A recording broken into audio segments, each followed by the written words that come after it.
Tell the channel owner to send link in comment. Take the screenshot of the dot link.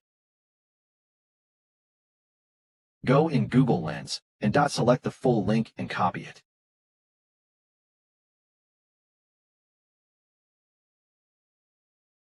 Paste the link anywhere. Here I am using WhatsApp.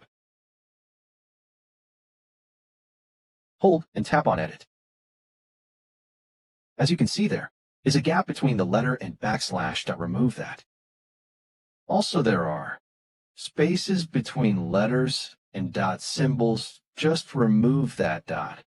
But keep in mind that don't remove any letter special character or dot extra things, then link will not work.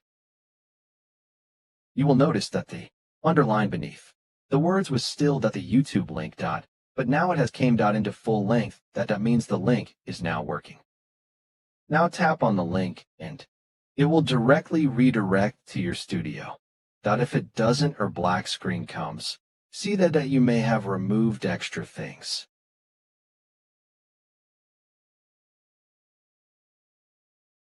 Collaboration done.